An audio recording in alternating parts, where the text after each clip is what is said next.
신우이가 산후조리하러 쳐들어온 날, 나는 2년짜리 야반도주를 감행했다. 남편 박민주는 질풍노도와 같았다. 신우이 박민지가 출산 전에 장문의 카톡 목록을 보내왔다. 분유, 기저귀, 아기 침대까지 전부 준비해 놓으라는 내용이었다. 산후도우미는 너무 비싸고 산후조리원에 들어가기는 불편하니 역시 오빠랑 새언니 집이 제일 편하다는 것이었다. 남편은 그 말을 듣자마자 흔쾌히 동의했다. 심지어 나에게 안방까지 비워주라고 했다. 신우이가 바리바리 짐을 싸들고 들어오던 그날, 나는 한창 여행 가방을 꾸리고 있었다. 신우이가 미간을 찌푸리며 물었다. 새언니, 어디 가요? 저 여기서 2달은 있을 건데 언니가 제 몸조리 다 해줘야 해요. 나는 웃으며 말했다. 어쩌나 미안해서. 학교에서 해외 연수 대상자로 뽑혀서 말이야. 2년 뒤에 나 돌아올 텐데 그동안은 자네 오빠가 잘 돌봐줄 거야. 1. 내 얼굴에 번진 미소는 분명 온화했을 것이다. 늘 그랬듯 차분한 신우이의 얼굴이 순간적으로 일그러졌다. 임신으로 부어있던 그 얼굴이 삽시간에 돼지간 빛으로 변했다. 경악과 모욕감으로 인한 분노가 그녀의 눈 속에서 번갈아 타올랐다. 새언니, 그게 무슨 말이에요? 신우이의 목소리가 날카로워졌다. 무딘 칼로 녹슨 쇠붙이를 긁는 듯한 소리였다. 나는 아랑곳하지 않고 마지막 트렌치코트를 개어 캐리어에 넣었다. 지퍼를 올리자 찰칵하는 소리가 경쾌하고 단호하게 울렸다. 마치 이 황당한 결혼 생활에 내가 찍는 마침표 같았다. 옆에 서서 희희낙낙하며 동생을 맞이하던 남편 박민준의 얼굴에서도 미소가 굳었다. 그가 몇 걸음 만에 다가와 내 손목을 거칠게 붙잡았다.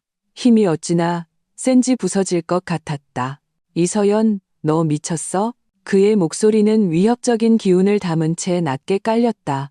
그의 눈빛에는 내가 너무나도 익숙한 경고의 의미가 담겨 있었다. 내가 그와 그의 가족들의 뜻을 거스르려 할 때마다 그가 짓던 바로 그 표정이었다. 손목에서 전해져 오는 통증을 느끼며 내 마음은 차갑게 마비된 듯했다. 나는 침착하게 그를 바라보며 그의 손가락을 천천히 하나씩 떼어냈다. 안 미쳤어, 민준 씨. 내 목소리는 크지 않았지만 거실에 있는 모든 사람이 똑똑히 들을 수 있을 만큼 명료했다. 나 이 기회를 잡으려고 3년 내내 노력했어. 우리 과 교수님들 수십 명이 경쟁했는데 내가 왜 포기해야 하지? 나는 핸드백에서 황토색 서류 봉투를 꺼내 그 안에 있던 서류 몇 장을 그의 가슴팍에 던졌다. 종이들이 바닥으로 흩날렸다. 맨 위에는 대학교 총장 직인이 선명하게 찍힌 공식 공문이 눈에 띄었다. 그건 내 친구 유진이의 지인에게 부탁해서 최고급 용지와 프린터로 위조한 것이었다. 붉은 직인은 진짜와 구별이 불가능할 정도였다. 박민준의 시선이 서류에 닿자 동공이 세차게 흔들렸다. 그는 늘 순종적이었던 내가 이렇게까지 철저하게 반격하리라고는 꿈에도 생각하지 못했을 것이다. 새언니, 나 배가 너무 아파요. 박민지가 갑자기 배를 움켜쥐고 비명을 지르며 소파 위로 쓰러졌다. 그녀의 연기는 언제나처럼 과장됐지만 또한 언제나처럼 효과적이었다. 박민주는 마치 스위치가 눌린 목각인형처럼 나를 놓고 사랑하는 여동생에게 달려갔다. 민지야, 왜 그래? 오빠 놀라게 하지 마. 오빠, 배가 너무 아파. 아기 낳으려나 봐. 다 새언니 때문이야. 날 화나게 해서 그래. 박민지의 울부짖음과 박민준의 다급한 위로가 뒤섞여 내가 지난 5년간 들어온 가족 교양곡을 연주했다. 다만 이번에는 내가 먼저 퇴장하기로 결심했다. 나는 그들을 더는 쳐다보지 않고 캐리어를 끌며 현관으로 향했다. 캐리어 바퀴가 매끄러운 원목 바닥을 구르며 드르륵 소리를 냈다. 이 순간 그 소리는 마치 승리의 개성가처럼 들렸다. 이서연, 거기에 안 서. 박민준의 고함이 등 뒤에서 들려왔다. 나는 멈추지 않고 문손잡이를 잡고 가볍게 돌렸다. 문이 열리자 늦가을의 서늘함을 품은 바깥 바람이 밀려 들어와 내 얼굴을 스쳤다. 그 바람의 정신이 그 어느 때보다 맑아지는 기분이었다. 나는 캐리어를 끌고 문 밖으로 나섰다. 등 뒤에 문을 가볍게 닫아 그 아수라장과 울음소리를 완벽하게 차단했다. 엘리베이터 문이 천천히 닫히며 내 무표정한 얼굴을 비췄다. 뿔테 안경을 쓴 그 얼굴은 조용하고 무해해 보였다. 엘리베이터가 하강하기 시작하자 그 평온함은 가면처럼 산산조각 났다. 눈물이 예고도 없이 뚝뚝 떨어져 내렸다. 소리 없이 그저 뜨거운 액체가 차가운 피부를 타고 흘러내릴 뿐이었다. 나는 눈물을 닦지 않았다. 그저 엘리베이터 문에 비친 흐릿한 내 모습을 바라봤다. 오랫동안 억눌려왔던 한 여자가 마침내 아주 약간의 슬픔을 허락하는 순간을 지켜봤다. 주머니 속 휴대폰이 미친 듯이 진동했다. 보지 않아도 박민준일 것이다. 나는 그가 계속 울리도록 내버려뒀다. 엘리베이터가 1층에 도착하고 공동 현관문을 나섰다. 찬바람이 더욱 거세게 불었지만 나는 오히려 상쾌함을 느꼈다. 택시를 잡아탔다. 기사님, 인천공항으로 가주세요. 차가 출발했다. 나는 뒷좌석에 기댄 채 빠르게 스쳐 지나가는 창밖 풍경을 바라봤다. 내가 5년을 살았던 그 아파트 단지, 한때는 영원한 나의 집이 될 거라 믿었던 그곳이 점점 작아지더니 마침내 흐릿한 점으로 변했다. 휴대폰이 마침내 조용해졌다. 꺼내보니 수십 통의 부재중 전화와 나를 냉혈하고 이기적이며 말도 안 되는 여자라고 비난하는 장문의 카카오톡 메시지들이 와 있었다. 나는 망설임 없이 손가락을 움직여 전원 버튼을 눌렀다. 세상이 마침내 고요해졌다. 차가 다음 사거리에서 신호 대기를 했다.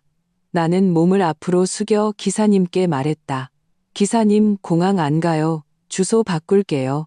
나는 유진이가 미리 구해준 오피스텔 주소를 불렀다. 기사님은 백미러로 나를 한번 쳐다봤지만 아무것도 묻지 않고 녹색 불이 켜지자 방향 지시등을 켰다. 차는 방향을 틀어 완전히 새로운 오직 나만을 위한 미래를 향해 달려갔다. 이 오피스텔은 원룸이었지만 유진이가 깨끗하고 아늑하게 꾸며놓았다. 따뜻한 노란색 조명 아래 식탁 위 작은 인덕션에서는 김치찌개가 보글보글 끓고 있었다. 잘 익은 김치로 끓인 국물 냄새가 방 안 가득 퍼져나갔다. 죽어버린 결혼 생활을 위하여 건배. 유진이가 콜라잔을 들고 과장되면서도 진심 어린 표정으로 말했다. 나도 잔을 들어 그녀와 부딪혔다. 차가운 탄산음료가 목구멍을 타고 흐르며 미세한 따끔함을 남겼지만 가슴속에서 타오르는 절처봉생의 희열을 꺼뜨리지는 못했다. 진짜 서연아. 오늘 내가 문 닫고 나올 때 완전 멋있었어. 유진이가 내 그릇에 삼겹살을 한가득 덜어주며 말했다. 내가 전부터 말했잖아. 박민준 같은 K 장남이랑 그 기생충 같은 동생한테는 정상적인 방법이 안 통한다고. 나는 웃으며 삼겹살을 집어 잘 익은 김치에 싸서 입에 넣었다. 음식의 맛과 친구의 존재는 모든 것을 치유하는 명약이었다. 위가 따뜻해지자 온몸의 긴장이 풀리는 듯했다. 아무리 생각해도 이해가 안 돼.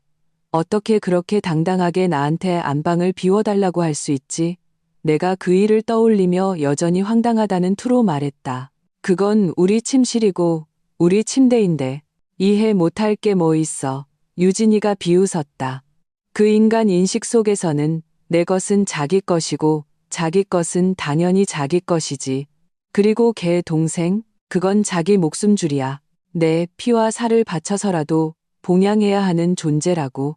피와 살을 빨아먹는다는 표현은 지독했지만 더할 나위 없이 정확했다. 결혼 5년. 나는 그들 남매에게, 그들 온 가족에게 피와 살을 빨려온 것이나 다름없었다.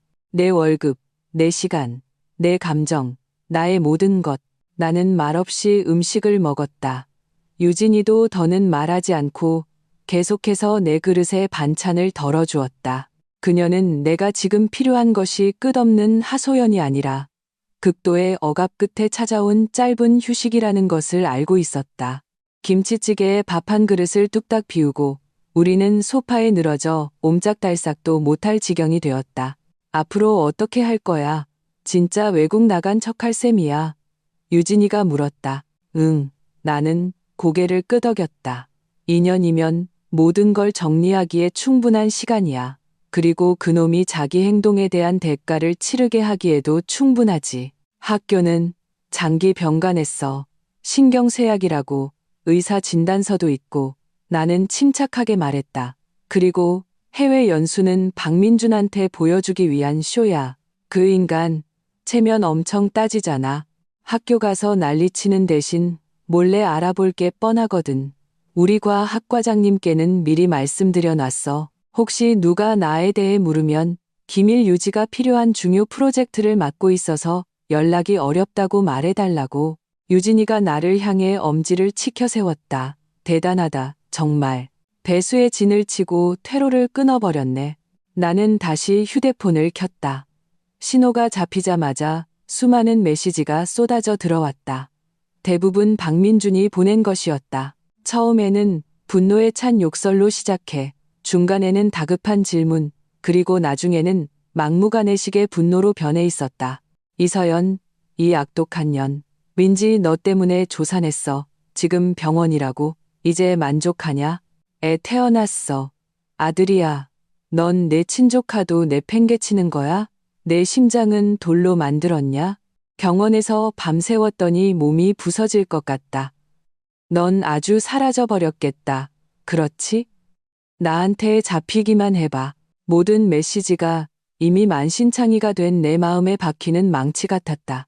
하지만 이상하게도 아프지 않았다. 그저 거대하고 황당한 비애감만 느껴질 뿐이었다. 나는 그 글자들을 보며 마치 모르는 사람의 무능한 분노를 구경하는 듯했다.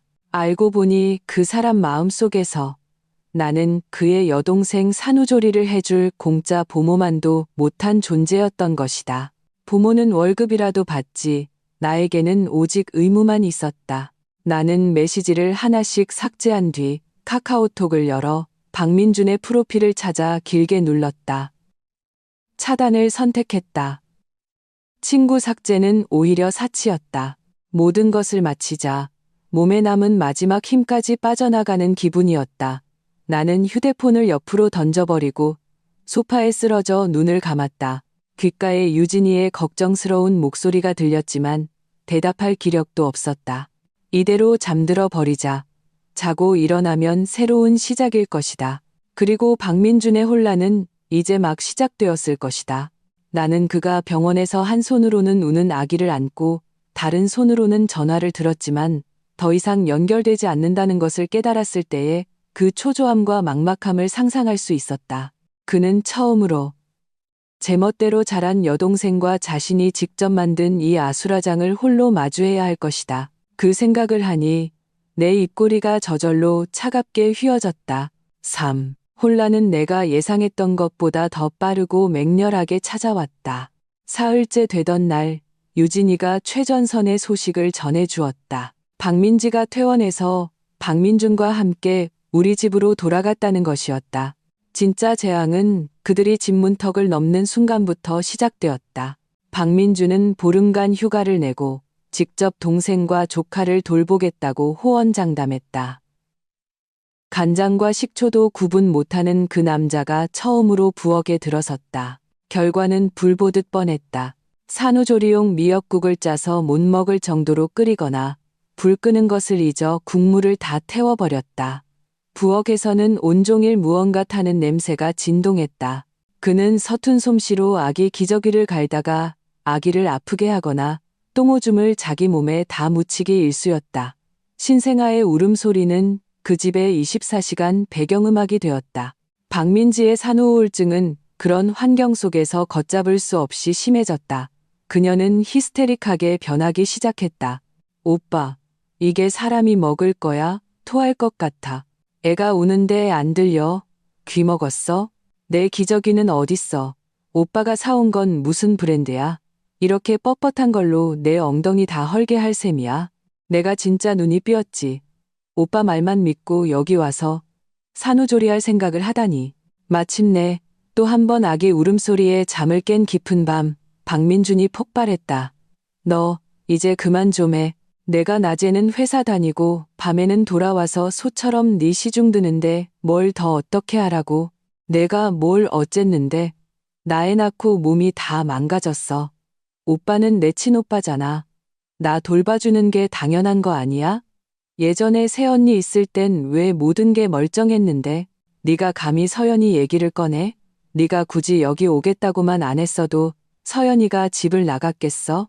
지금 집이 이 모양 이 꼴이 된 게 다 너 때문인데 이제 만족하냐?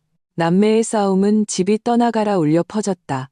박민지는 오빠의 말에 잠시 할 말을 잃더니 이내 더 서럽게 울기 시작했다. 그녀는 휴대폰을 집어들어 멀리 시골에 계신 어머니 김숙자 여사에게 전화를 걸었다. 울음과 고자질, 욕설이 뒤섞인 통화는 1시간이나 이어졌다. 그리고 내 휴대폰이 울렸다. 화면에 어머님이라는 두 글자가 떠올랐다. 마치 블랙 코미디 같았다. 나는 전화기 너머 분노로 일그러져 있을 시어머니의 얼굴을 상상할 수 있었다. 받지 않았다. 저절로 끊어질 때까지 내버려뒀다. 1분 뒤 다시 전화가 울렸다. 나는 통화 버튼을 눌렀지만 아무 말도 하지 않았다. 이 천하의 몹쓸 년. 우리 민준이가 팔자에도 없는 액땜을 너 같은 거 만나서 하는구나. 자기는 알도 못 낳는 주제에 내 딸까지 못 살게 굴어. 내가 경고하는데 오늘 당장 안 돌아와서 민지 몸조리 안 시키면 나는 통화 종료 버튼을 눌렀다. 그리고 냉정하게 그 번호를 차단 목록에 추가했다. 온 세상이 순간 고요해졌다. 나는 끊긴 전화를 붙들고 발을 동동 구를 김숙자 여사의 모습을 상상할 수 있었다. 그녀는 아마 바로 박민준에게 다시 전화해서 모든 화를 그 쓸모없는 아들에게 쏟아부을 것이다. 회사 일과 여동생, 아기, 그리고 어머니에게 사면초가에 몰린 박민준은 과연 어떤 모습일까? 그는 무너질까? 분명 그럴 것이다. 얼마 지나지 않아 낯선 번호로 카카오톡 친구 추가 요청이 왔다. 상태 메시지에는 이렇게 적혀 있었다. 서연아, 나 민준이야. 얘기 좀 하자. 나는 그 글자를 보며 헛웃음이 나왔다. 그토록 거만하게 나를 대하던 그 남자가 이제는 이런 비굴한 말투까지 쓰게 되다니. 하지만 너무 늦었다. 나는 휴대폰 화면을 끈 채 옆으로 던져버렸다. 창밖은 햇살이 좋았다. 유리를 통해 들어온 햇살이 내 몸 위로 따스하게 쏟아졌다. 나는 레모네이드를 한 잔 타서 베란다의 흔들의자에 앉아 오랫동안 읽지 못했던 책을 펼쳤다. 한때 나의 집이었던 그곳에서 벌어지고 있는 막장 드라마는 이제 그들 스스로 천천히 맛보게 놔두면 될 일이다. 그건 모두 그들이 받아 마땅한 대가였다. 4. 낙타를 쓰러뜨리는 것은 마지막 집단이 아니라 그동안 쌓인 모든 집단이다. 그리고 박민준을 쓰러뜨린 것은 돈이었다. 산후조리가 반도 지나지 않아 박민준의 지갑은 눈에 띄게 홀쭉해졌다. 박민지의 영양제, 아기의 수입 분유, 각종 기저귀와 물티슈, 아기 옷, 어느 것 하나 만만한 지출이 없었다. 게다가 박민지를 병원에 입원시키며 대신 내줬던 큰돈은 누구에게 받아야 할지도 막막했다. 그는 마침내 버티지 못하고 매제인 조상우에게 전화를 걸었다. 조상우는 전화기 너머로 어색하게 웃으며 말했다. 형님, 저도 요즘 자금 사정이 안 좋아서요. 회사 실적이 나빠서 월급도 깎였어요. 돈은 다 민지한테 있지 않나요? 형님이 결혼할 때 주신 돈이랑 저희 모은 돈 전부 자기가 갖고 있잖아요. 조상우의 당당한 말에 박민주는 할 말을 잃었다. 그는 동생 박민지에게 돈이 있다는 것을 알았다. 하지만 그 돈은 그녀가 절대 생활비로 꺼냈을 돈이 아니었다. 그건 그녀의 비상금이자 그녀의 안정감의 원천이었다. 어쩔 수 없이 박민주는 우리의 공동명의 계좌에 손을 대기로 했다. 그곳에는 우리가 몇 년간 모은 돈이 들어 있었다. 대부분은 내 월급과 성과급, 그리고 약간의 재테크 수익이었다. 그는 그 돈이 언제든 꺼내 쓸 수 있는 든든한 비상금이라고 믿어 의심치 않았다. 그는 은행 카드를 들고 ATM기로 갔다. 익숙하게 비밀번호를 누르고 잔액 조회를 했을 때 화면에 뜬 숫자는 그에게 마른 하늘의 날벼락과 같았다. 계좌에는 32만 500원만이 남아 있었다. 그는 자신의 눈을 믿을 수 없어 다시 한번 조회했지만 숫자는 변하지 않았다. 그는 즉시 은행 창구로 달려가 번호표를 뽑고 거래 내역을 조회했다. 은행원의 사무적인 목소리는 그의 사형 선고문처럼 들렸다. 고객님, 이 계좌에서 3일 전에 5억 원이 이체된 기록이 있습니다. 3일 전, 바로 내가 출국하던 그날이었다. 박민준의 머릿속이 윙하는 소리와 함께 하얘졌다. 그는 비틀거리며 은행을 나왔다. 손에 쥔 은행카드가 벌겋게 달아오른 인두처럼 느껴졌다. 그는 분노로 온몸을 떨며 새로 만든 카카오톡 계정으로 나에게 장문의 음성 메시지를 보냈다. 이서연, 너 그 돈 어디로 빼돌렸어? 그거 우리 부부 공동 재산이야. 이건 명백한 재산 은닉이고 불법이라고. 너 다 계획한 거지. 그렇지? 이 음흉한 년. 내가 진짜 사람 잘못 봤어. 유진이가 그 음성 메시지를 나에게 들려주었을 때 나는 요가 매트 위에서 스트레칭을 하고 있었다. 나는 그가 길길이 날뛰며 막말을 내뱉는 모습을 상상할 수 있었다. 걔 학교에도 찾아왔었어. 유진이가 말했다. 근데 경비 아저씨한테 막혔지. 너희과 학과장님한테 전화했는데 학과장님이 우리가 짠 대로 네가 기밀 프로젝트에 참여해서 2년 동안 외부 연락이 안 된다고 말했대. 그래서 믿었대. 믿을 수밖에. 그런 K 장남들이 자존심은 세고 자격지심은 심하잖아. 내가 그를 완전히 버렸다는 사실을 인정하기보다는 내가 운 좋게 대단한 기회를 잡았다고 믿는 편이 그에게는 더 나을 테니까. 유진이가 웃었다. 나는 천천히 숨을 내쉬며 마지막 동작을 마쳤다. 땀이 이마를 타고 흘러내렸다. 상쾌하고 후련한 기분이었다. 부부 공동재산? 그가 이제 와서 그 6글자를 기억해내다니. 그가 나 몰래 자신의 쥐꼬리만 한 월급을 쪼개 여동생의 생활 개선을 위해 몇 번이고 송금했을 때 그는 왜 그 6글자를 떠올리지 못했을까? 나는 요가 매트에서 일어나 창가로 걸어갔다. 아파트 단지 아래 작은 공원에서는 엄마들이 유모차를 끌며 산책하고 있었다. 햇살은 따뜻하고 시간은 평화롭게 흘렀다. 그리고 박민준. 그는 지금쯤 자신이 엉망으로 만들어 놓은 그 집에서 텅 빈 은행 계좌를 보며 앞으로 남은 날들을 어떻게 버텨야 할지 고민하고 있을 것이다. 그는 돈이 나의 비장의 카드라고 생각했겠지. 아니, 돈은 시작에 불과하다. 진짜 재미있는 연극은 이제부터 시작될 테니까. 오, 깊은 밤. 억지로 눌러왔던 기억들이 파도처럼 밀려왔다. 나와 유진이는 소파에 웅크리고 앉아 각자 쿠션을 껴안고 있었다. TV에서는 지루한 예능 프로그램이 나오고 있었지만 누구도 제대로 보고 있지 않았다. 기억나? 우리 막 결혼했을 때 내 목소리가 허공에 떠다녔다. 유진이는 잠시 침묵하더니 말했다. 기억나지? 그때 박민준 너한테 진짜 잘했었는데. 그래. 정말 잘했었다. 그는 나의 모든 취향을 기억했고 내가 생리통으로 힘들어할 때면 흑설탕 생강차를 끓여주었다. 내가 직장에서 힘든 일이 있을 때면 나를 안고 끈기 있게 위로해 주었다. 그가 나에게 가장 많이 했던 말은 이것이었다. 서연아, 네가 나랑 결혼해 준 건 내 인생 최고의 행운이야. 평생 너만 사랑할게. 나는 그것이 사랑이라고 믿었다. 시어머니 김숙자 여사가 시골에서 처음으로 우리 신혼집에 올라오시기 전까지는 말이다. 그때가 내가 처음이자 마지막으로 그녀에게 안방을 내어준 때였다. 그녀는 오신 첫날 내 앞에서 박민준에게 말했다. 집안일은 당연히 여자가 해야지. 남자는 바깥에서 큰일을 하는 사람이고. 박민준은 그저 웃을 뿐 반박하지 않았다. 그날부터 나는 모든 집안일을 도맡았다. 나중에 시누이 박민지가 대학에 합격했다.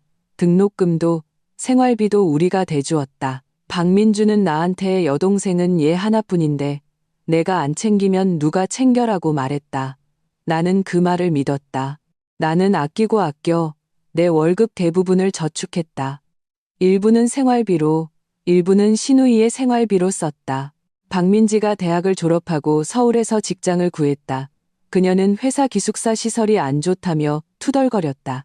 박민주는 두말 없이 회사 근처에 좋은 오피스텔을 얻어주었다. 월세도 당연히 우리가 냈다. 그녀가 몇백만 원짜리 명품 가방을 보고는 나에게 카톡으로 넌지시 떠봤다. 나는 못 본 척했다. 박민주는 그 사실을 알고 나와 크게 다뉜다. 내가 아량이 부족하고 자기 가족에게 너무 각박하게 군다고 했다. 결국 그는 나 몰래 박민지에게 돈을 보내주었다. 나를 가장 비참하게 만든 것은 엄마가 아팠을 때였다. 급성 맹장염으로 당장 수술이 필요했다. 보증금으로 1,000만 원이 필요했다. 당시 내 수중에는 그만한 현금이 없었고 대부분의 돈은 박민준이 관리하는 공동계좌에 있었다. 내가 그에게 전화하자 그는 우물쭈물하며 말했다. 서연아, 요즘 회사 자금 사정이 안 좋아서 프로젝트 대금이 아직 안 들어왔어. 계좌에 돈이 별로 없어. 나는 발을 동동 굴렀다. 결국 부모님이 노후 자금을 깨서 겨우 수술비를 마련했다. 수술은 잘 끝났고 엄마는 금방 회복하셨다. 당시에는 별 생각 없이 넘어갔다. 하지만 한 달 뒤 나는 우연히 박민준의 휴대폰을 보게 되었다. 엄마 수술 바로 전날 그는 박민지에게 500만 원을 송금했다. 송금 메시지는 동생, 이제 막 사회생활 시작했는데 너무 힘들게 살지 말고 맛있는 거 사 먹어였다. 그 순간 나는 내가 세상에서 가장 큰 바보가 된 기분이었다. 나의 어머니는 병상에 누워 수술비를 기다리고 있는데 나의 남편은 우리의 공동 재산으로 이제 막 직장 생활을 시작한 여동생의 생활 개선을 돕고 있었던 것이다. 돈이 없다는 것은 거짓말이었다. 나를 사랑하지 않는 것이 진실이었다. 아니, 그의 마음속에서 나와 나의 가족은 단 한 번도 그의 가족보다 중요했던 적이 없었던 것이다. 나는 그저 그가 가정의 책임을 분담하고 그의 원가족을 함께 부양하는 데 도움을 주는 동업자에 불과했다. 나는 쿠션에 얼굴을 파묻었다. 어깨가 주체할 수 없이 떨렸다. 억지로 잊으려 했던 서러움과 마음의 상처가 그 순간 나를 집어삼켰다. 유진이는 나를 위로하지 않고 그저 내 등을 가만히 토닥여 주었다. 한참이 지나서야 나는 고개를 들었다. 눈이 새빨갛게 충혈되어 있었다. 유진아, 나 이혼하고 싶어. 내 목소리는 쉬어 있었지만 한 글자 한 글자가 더없이 명확했다. 유진이는 나를 똑바로 쳐다봤다. 그녀의 눈빛에는 조금의 놀라움도 없었다. 당연히 지지하지. 그녀가 말했다. 하지만 그냥 이대로 싸게 끝내주면 안 돼. 내가 그동안 당한 서름, 우리가 하나하나 원금의 이자까지 쳐서 다 받아내야 해. 그녀는 자리에서 일어나 서랍에서 노트와 펜을 꺼냈다. 자, 그놈이 저지른 개 같은 짓들 하나씩 다 적어보자. 걔가 계산하는 거 좋아하잖아? 그럼 우리도 이 채무 관계 확실하게 정산해보자고. 조명 아래 유진이의 눈빛이 무섭게 빛났다. 나는 그녀를 보며 오랫동안 억눌려왔던 울분이 마침내 출구를 찾은 기분이었다. 그래, 계산할 때가 되었다. 복수를 위해서가 아니라 나 자신을 위해서, 나의 존엄과 정의를 되찾기 위해서. 6. 박민준의 돈은 금방 바닥을 드러냈다. 그는 자존심을 버리고 친구들에게 전화를 걸어 돈을 빌리기 시작했다. 평소에는 형님, 동생 하던 술 친구들은 돈이라는 단어를 듣자마자 각종 핑계를 대며 거절했다. 그는 처음으로 세상의 냉혹함을 뼈저리게 느꼈다. 집안의 경제 상황을 박민지가 모르는 것은 아니었지만 응석바지로 자란 그녀는 오빠의 궁핍함에 조금도 공감하지 못했다. 그녀는 그저 자신의 산후조리가 편안하지 않다는 사실에만 불만을 가졌다. 박민준이 사온 돼지갈비가 신선하지 않다고 투덜거렸고 끓여준 미역국에 고기가 적다고 불평했다. 심지어 인터넷으로 값비싼 홍삼 액기스나 산후보약을 검색한 뒤 링크를 박민준에게 보냈다. 오빠, 이거 봐. 산후에는 이런 거 먹어야 회복이 빠르대. 박민준은 네 자리 숫자의 가격을 보고 관자놀이가 지끈거렸다. 보름 넘게 억눌렀던 분노가 마침내 폭발했다. 사. 하루 종일 살 생각만 하지. 내가 지금 다음 달 아파트 대출금도 못 갚게 생긴 거 몰라? 그는 박민지의 휴대폰을 빼앗아 바닥에 내동댕이 쳤다. 액정이 순식간에 거미줄처럼 갈라졌다. 다 너 때문이야. 네가 여기 오겠다고만 안 했어도 이렇게 됐겠어? 이서연이 너 때문에 집을 나갔잖아. 박민준의 두 눈은 핏발이 서 막다른 길에 몰린 야수처럼 변해 있었다. 처음으로 그는 보물처럼 아끼던 여동생에게 이빨을 드러냈다. 박민지는 그의 험악한 모습에 겁을 먹고 얼어붙었다. 몇 초간 멍하니 있더니 와 하고 울음을 터뜨렸다. 오빠가 나한테 소리를 질러? 감히 그 여자 때문에 나한테 소리를 지른다고? 오빠 변했어. 예전에는 나를 제일 아껴줬잖아. 평생 나 책임져 준다고 했잖아. 평생. 나 지금 내 한 몸 건사하기도 힘들어. 어떻게 널 평생 책임져? 돈 없으면 새언니한테 달라고 하면 되잖아. 새언니 돈이 오빠 돈 아니야? 그 여자가 돈 다 들고 튀었어. 전화도 안 받고 카톡도 안 보고 사람을 찾을 수가 없는데 내가 어떻게 돈을 받아내? 남매의 싸움은 서로를 비난하는 막장극으로 변했다. 한 명은 서러워하고 한 명은 미쳐 날뛰었다. 구석에서 잠이 깬 아기가 목청껏 울어대며 이 막장극에 절망적인 배경 음악을 깔아주었다. 박민주는 시끄러워 머리가 깨질 것 같았다. 그는 눈앞에서 울기만 하는 동생과 그저 울기만 하는 아이를 보며 처음으로 강렬한 충동을 느꼈다. 이들을 빨리 내보내고 싶었다. 이 집에서 떠나게 해서 자신에게 고요함을 되찾고 싶었다. 그 생각은 한 번 떠오르자 걷잡을 수 없이 커졌다.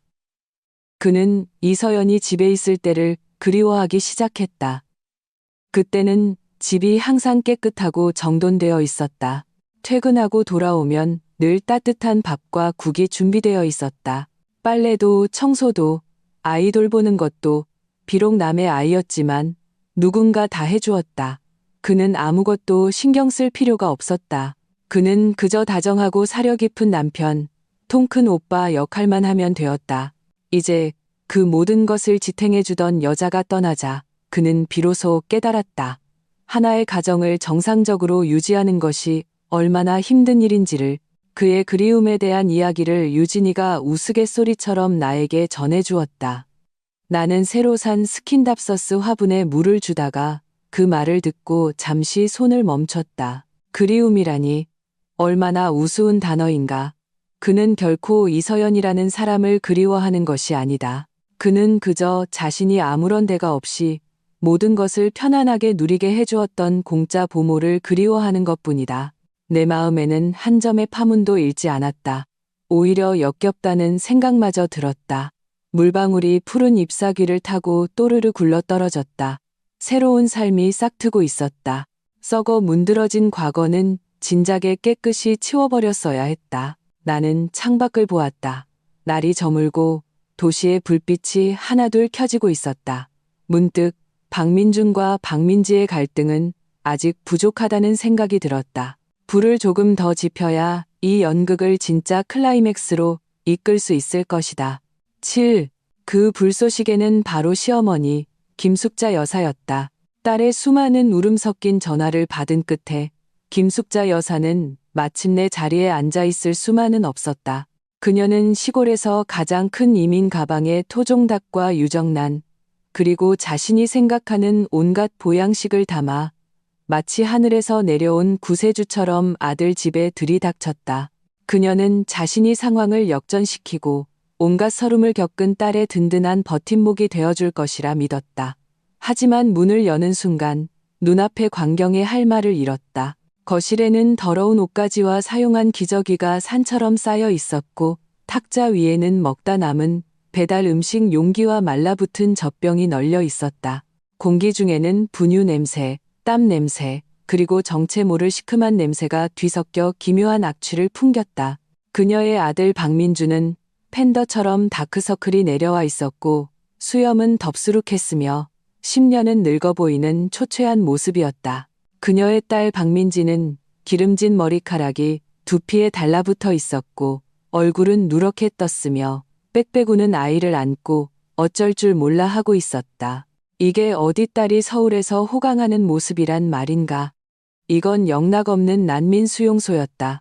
김숙자 여사의 분노는 짧은 충격 뒤 순식간에 정점에 달했다. 하지만 그녀는 아들을 탓하지도 딸을 탓하지도 않았다. 그녀는 모든 원망을 자리에 없는 그 사람에게 돌렸다. 서연이는 그 천벌받을 년은 어디 갔어? 김숙자 여사는 이민 가방을 바닥에 내팽개치고 허리에 손을 얹은 채 집안을 휘저으며 고래고래 소리를 질렀다. 어떻게 며느리라는 게, 새언니라는 게 이럴 수가 있어. 집을 내팽개치고 산후조리하는 시누이를 내팽개치고 저 혼자 놀러 나갔다고? 세상에 이런 법이 어디 있어. 엄마, 좀 조용히 해요. 애 겨우 잠들었어요. 박민준이 힘없이 말했다. 조용히? 이 아파트 전체가 다 듣도록 떠들고 싶다. 우리 박씨 집안이 어떤 년을 며느리로 들였는지 똑똑히 알게 해줘야지. 알도 못 낳는 암탉이 어디서 행패야. 김숙자 여사의 욕설은 악랄하고 저속했다. 모든 글자가 바늘처럼 귀를 찔렀다. 그녀는 박민준의 만류를 완전히 무시하고 그에게 이것저것 시키기 시작했다. 멍하니 뭐해? 당장 가서 바닥 안 닦아? 보기만 해도 짜증나네. 닭은 푹고 왔어. 우리 민지 몸이 허한데 잘 먹여야지. 김숙자 여사의 등장은 집안의 갈등을 해결하기는커녕 끓는 기름에 찬물을 부은 격이었다. 순식간에 사방으로 기름이 튀었다. 그녀는 아들의 서툰 솜씨가 마음에 들지 않았고 딸의 유난과 게으름은 더욱 마음에 들지 않았다. 그녀가 가져온 시골의 낡은 규칙들은 이 작은 가정의 혼란스러운 현실과 격렬하게 충돌했다. 이미 붕괴 직전이었던 박민준의 신경은 친어머니의 전방위적인 지적과 지휘 아래 마침내 끊어지고 말았다. 또다시 아기가 운다는 이유로 김숙자 여사와 박민지 모녀에게 30분 동안 합동 공격을 받은 뒤 그는 참다 못해 소리쳤다. 됐어요. 다들 그만 좀 해요. 그는 핏발선 눈으로 절망에 빠진 야수처럼 외쳤다. 엄마, 저 더는 못 참겠어요. 자꾸 이러시면 그냥 이 집 팔고 다 같이 시골로 내려가 버릴 거예요. 그는 이 말이 엄마를 제압할 수 있을 거라 생각했다. 하지만 김숙자 여사는 그 말을 듣자마자 눈을 반짝였다. 그녀는 무릎을 탁 치며 얼굴에 희색을 띄었다. 팔아, 그래 잘 생각했다. 그녀는 아들의 눈에 서린 절망은 보이지 않는다는 듯 신이 나서 계산을 시작했다. 이 집 팔면 그래도 몇십억은 나오겠지.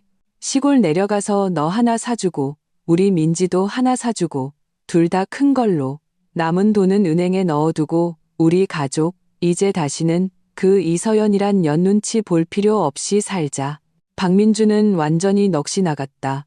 그는 탐욕으로 번들거리는 친어머니의 얼굴을 보며 아무 말도 할 수 없었다.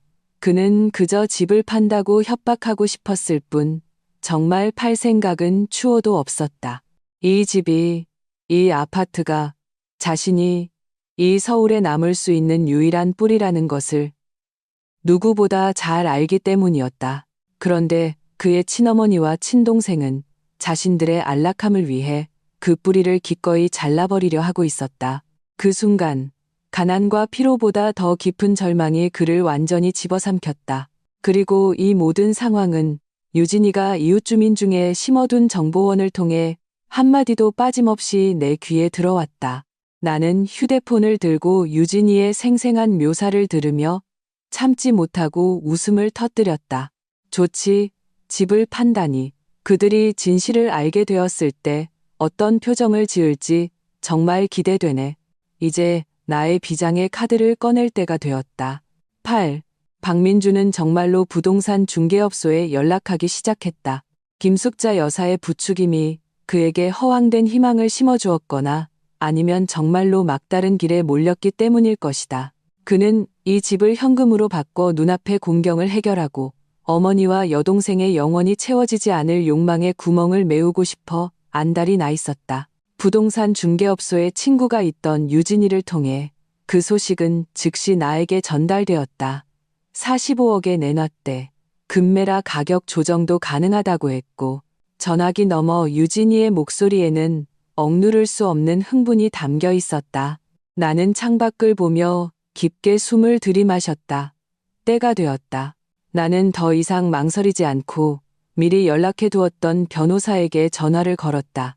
왕 변호사님, 시작해 주세요. 30분 뒤 부동산 중개업소에서 이 집의 위치가 얼마나 좋고 인테리어가 얼마나 고급스러운지 침을 튀기며 설명하던 박민주는 낯선 유선 전화 한 통을 받았다.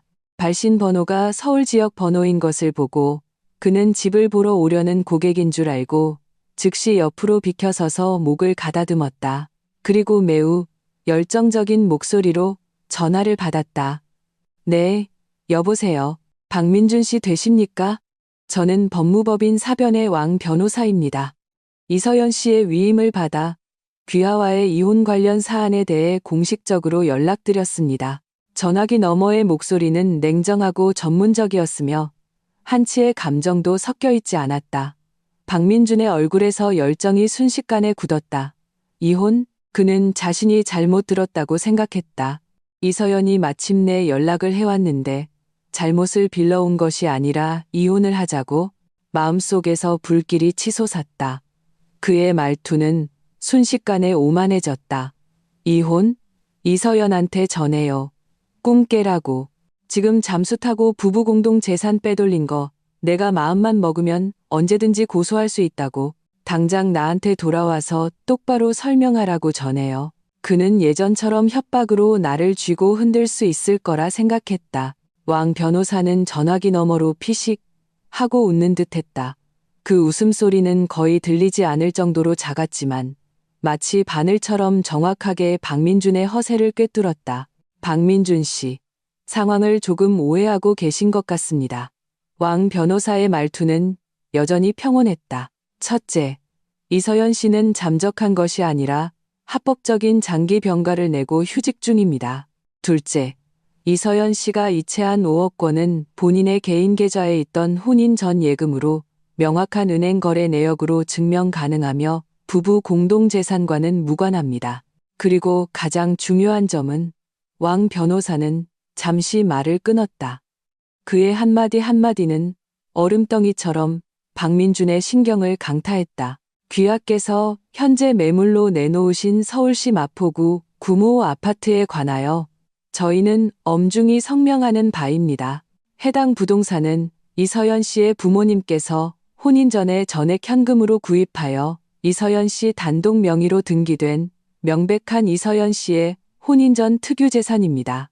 귀하께서는 어떠한 형태로도 해당 부동산을 처분할 권리가 없습니다. 만일 불법적인 매각 행위를 계속할 경우 저희는 귀하에게 법적 책임을 물을 권리를 보유하고 있습니다. 박민준의 머릿속이 완전히 터져버렸다. 혼인 전 재산? 서연이 부모님이 사주셨다고? 어떻게 그럴 수가? 그는 전화기를 쥔 채 손바닥에 식은땀이 흥건했다. 거짓말. 이 집은 우리가 같이 산 거야. 등기부등본에 분명히 내 이름도 있어. 그는 악을 쓰듯 소리쳤다. 상대방을 설득하려는 것 같기도 했고 스스로를 설득하려는 것 같기도 했다. 박민준 씨, 등기부등본을 다시 한번 확인해 보셔야 할 것 같습니다. 공동 소유자란에는 귀하의 성함이 기재되어 있지 않습니다. 필요하시다면 제가 지금 즉시 등기부등본 사본과 매매계약서 스캔 파일을 귀하의 이메일로 보내드릴 수 있습니다. 왕 변호사의 목소리는 최종 판결과 같았다. 박민준은 더 이상 아무 말도 할 수 없었다. 그는 하늘이 빙빙 돌고 귓가에서 윙윙거리는 소리가 들리는 것 같았다. 그제야 기억났다. 처음 집을 살 때 장인 장모님께서 분명 전액 현금으로 지불하셨다. 당시 그의 가련한 자존심을 지켜주기 위해 그리고 그를 안심시키기 위해 내가 등기부등본에 그의 이름을 같이 올리자고 했었다. 하지만 그 자신이 내가 당신 집안 돈 보고 결혼하는 사람처럼 보이기 싫다며 당신 이름만 올려도 돼. 난 당신을 믿으니까라고 대범하게 손을 저으며 말했었다. 그는 그것이 그저 부부 사이의 사랑의 속삭임이라고 생각했다. 그가 직접 뱉은 그 말이 자신의 머리를 내리치는 망치가 될 줄은 꿈에도 몰랐다. 그는 자신이 이 집의 주인이라고 생각했지만 결국 그는 5년간 살았던 세입자에 불과했다. 전화기 저편에서는 중개인이 여전히 고객에게 열정적으로 설명하고 있었다. 사장님, 이 집 보세요. 구조 반듯하고 남양이라 채광도 좋고 집주인이 꼭 팔고 싶어 해서 가격도 잘 맞춰드릴 수 있습니다. 박민주는 그 소리를 들으며 귀가 찢어질 듯한 고통을 느꼈다. 그는 마치 발가벗겨진 채 구경거리가 된 광대처럼 그 자리에 서서 어찌할 바를 몰랐다. 진실은 폭탄처럼 그 작은 집에 터졌다. 박민준이 넋이 나간 채 집에 돌아와 변호사의 말을 전하자 김숙자 여사와 박민지는 완전히 얼어붙었다. 가장 먼저 정신을 차린 것은 김숙자 여사였다. 그녀는 바닥에 주저앉아 허벅지를 치며 통곡하기 시작했다. 아이고, 세상에, 이거 사기 결혼이야. 명백한 사기 결혼이라고. 우리 집안이 금이야, 옥이야. 키운 아들이 저들 집에서 5년 동안 소처럼 일만 했는데 결국 둥지 하나 없이 쫓겨나게 생겼다고. 저 이서연이란 년 너무 악독한 거 아니야. 도대체 무슨 꿍꿍이 속이야. 박민지도 훌쩍이며 울었다. 오빠, 이제 어떡해? 집이 우리게 아니면 우리는 어디서 살아? 나랑 아기는 어디서 살라고? 박민주는 그들의 울음소리에 머리가 터질 것 같았고 머릿속은 뒤죽박죽이었다. 그는 믿을 수 없었다. 분했다. 그는 미친 사람처럼 나에게 전화를 걸고 메시지를 보내기 시작했다. 모든 전화는 음성 사서함으로 넘어갔고 모든 카카오톡 메시지는 읽지 않은 채 쌓여만 갔다. 결국 그는 그 낯선 카카오톡 계정을 통해 나에게 장문의 글을 보내왔다. 그 글에는 더 이상 욕설과 협박이 없었다. 그는 감정에 호소하기 시작했다. 그는 우리가 처음 만났을 때를, 뜨겁게 사랑했던 순간들을, 그가 나에게 맹세했던 달콤한 말들을 회상했다. 서연아, 내가 잘못했어.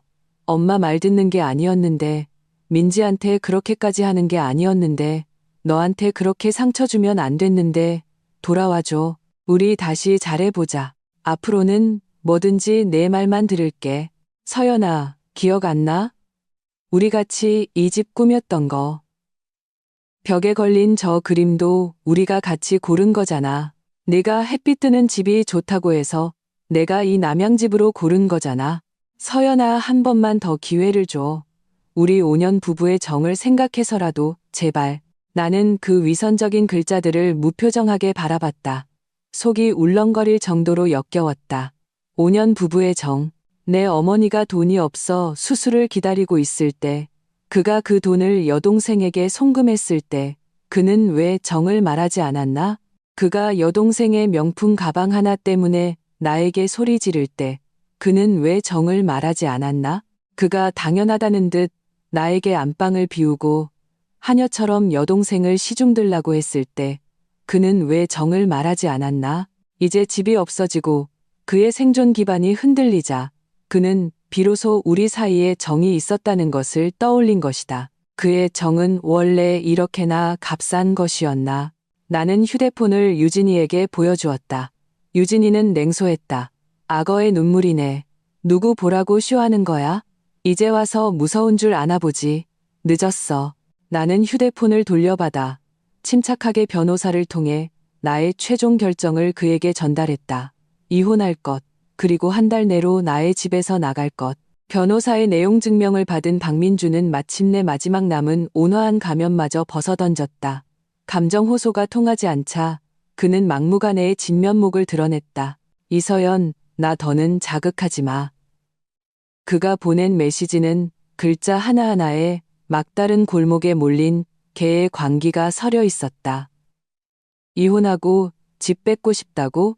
어림도 없어. 내가 5년 동안 산 집이야. 내 몫도 당연히 있어. 만약 강제로 나가라고 하면 나 우리 엄마랑 동생, 온 가족 다 데리고 여기서 안 나가고 버틸 거야. 네가 어떻게 하나 보자고. 다 같이 죽는 거야. 나는 그 협박 메시지를 보며 눈 하나 깜짝하지 않았다. 물고기는 죽겠지만 그물은 찢어지지 않을 것이다. 나는 그가 이렇게 나올 것을 이미 예상하고 있었다. 양아치들의 논리는 항상 물을 흐리고 자신이 가장 잘하는 진흙탕 싸움으로 끌고 들어가는 것이다. 하지만 나는 더 이상 그에게 그런 기회를 주지 않을 것이다. 나는 그의 메시지를 캡처해서 이전의 대화 기록과 함께 다른 사람에게 전송했다.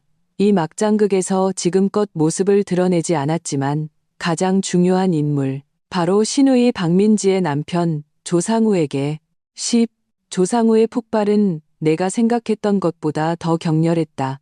그가 내가 보낸 캡처 파일을 받았을 때 아마 그 역시 골머리를 앓고 있었을 것이다. 박민지가 아이를 낳은 후 지금까지 남편이자 아버지인 그는 거의 모습을 드러내지 않았다. 오기 싫어서가 아니라 올 수가 없어서였다. 김숙자 여사와 박민준 모자는 밑빠진 독과 같다는 것을 그는 이미 겪어봐서 알고 있었다. 그는 박민지가 오빠와 새언니 집에 산후조리를 하러 간 것이 호강하러 간 것이라고 생각했다.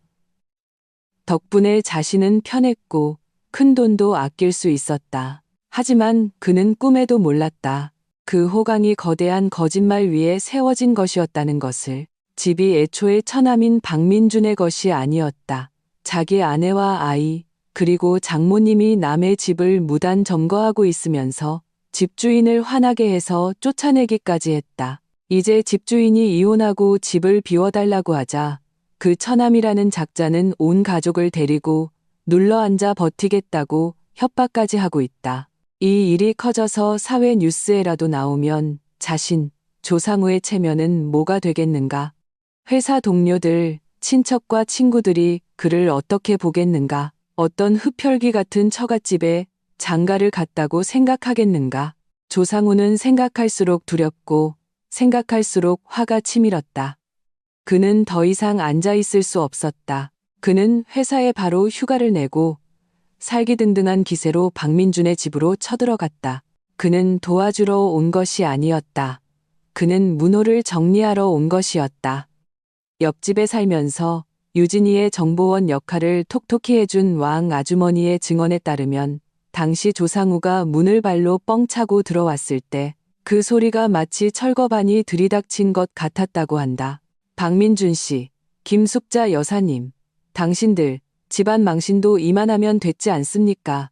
조상우는 집안에 있던 넋이 나간 세 사람을 손가락으로 가리키며 고래고래 소리 질렀다. 당신들끼리 양아치가 되고 싶으면 되세요. 근데 내 아내랑 내 자식까지 끌어들이지 말라고. 나 조상우 그런 망신은 못 당합니다. 김숙자 여사가 바닥에 주저앉아 억지를 부리려 했다. 이놈의 자식이 어른한테 말하는 것 좀 봐. 라고 말하자마자 조상우가 소리쳐 막았다. 닥치세요. 여기가 당신들 시골인 줄 아십니까? 바닥에 들어 누우면 다 해결되는 줄 아세요? 여기는 법치 사회입니다. 저 집은 이서연 씨 혼인 전 재산이라 법적으로 보호받아요. 당신들이 버티면 저쪽에서 경찰 불러서 강제 집행하면 그만이라고요. 결국 망신당하는 건 당신들 자신이에요. 조상우의 말은 김숙자 여사에게 찬물을 끼얹은 듯했다. 그녀는 혼인 전 재산이 뭔지는 몰라도 경찰과 강제 집행이라는 말은 알아들었다. 조상우는 더 이상 그들과 말을 섞지 않고 곧장 안방으로 들어가 박민지와 아이의 옷가지를 캐리어에 쑤셔 넣었다. 그리고 박민지를 끌고 나가려고 했다. 안 가. 나 안 가. 여보, 우리 오빠가 일부러 그런 게 아니야. 박민지가 울며 그 쓸모없는 오빠를 위해 변명하려 했다. 짝. 맑고 경쾌한 소리가 거실을 울렸다. 조상우가 박민지의 뺨을 세차게 후려친 것이었다. 아직도 정신 못 차렸어? 내 오빠? 네, 오빠는 내 엄마가 오냐오냐 키워서 망쳐놓은 등신이야. 마누라 등골 빼먹어서 너희 배 채워주는 성인 아기라고. 너 걔 따라다니다가 조만간 같이 길바닥에 나앉게 될 거야. 박민지는 뺨을 맞고 멍해졌다. 그녀는 뺨을 감싸쥔 채 자신의 남편을 믿을 수 없다는 듯이 쳐다봤다. 평소에는 자신에게 순종적이던 그 남자의 눈빛이 지금은 그녀가 한 번도 본 적 없는 혐오와 결의로 가득 차 있었다.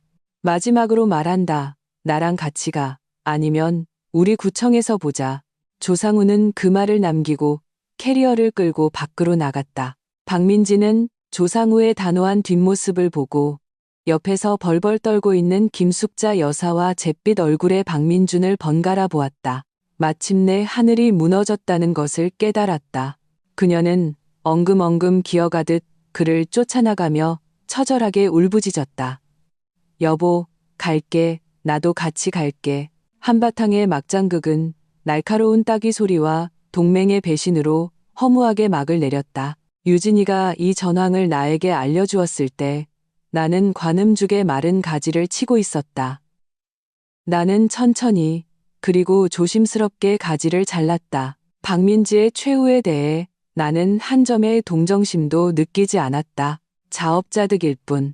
적의 내부가 스스로 무너지고 배신당하는 모습을 보는 것은 내가 직접 그들의 뺨을 때리는 것보다 훨씬 더 통쾌한 일이었다. 이제 이 집에는 박민준과 김숙자 여사만이 남았다.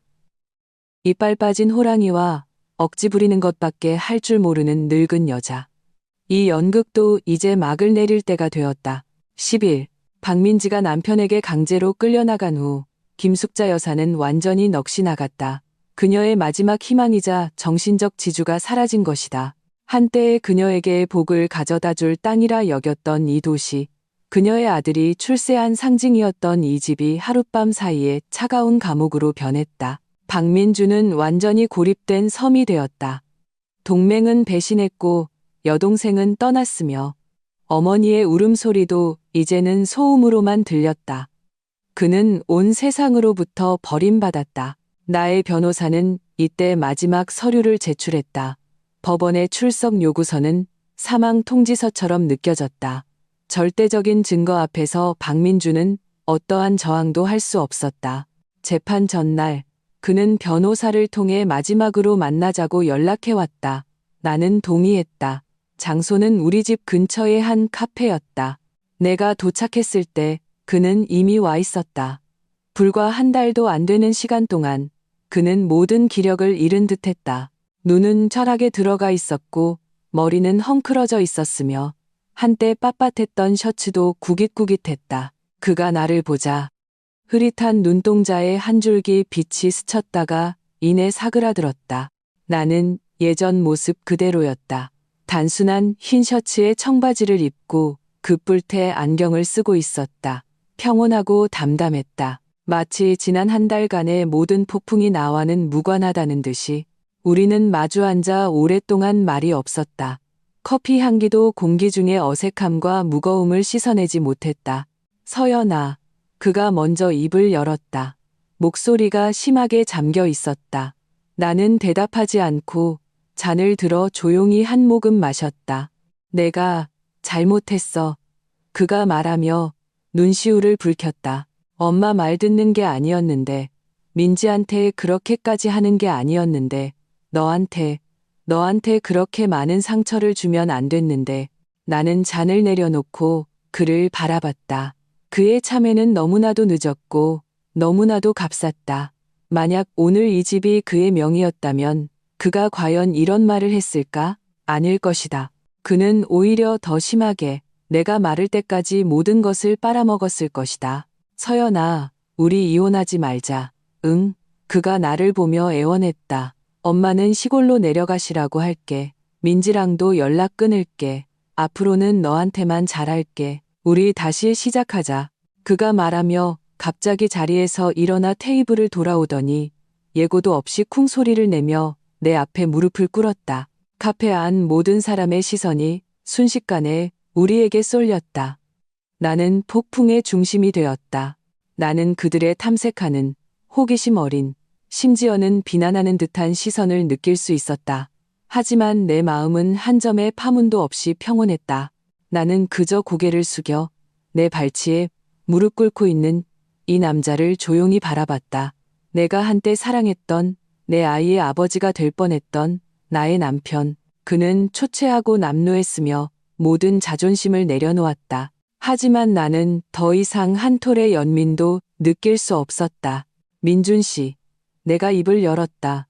목소리는 크지 않았지만 그가 똑똑히 들을 수 있을 정도였다. 알아? 당신이 나한테 안방을 비워서 민지한테 주라고 한 그 순간부터 우리 사이는 끝났어.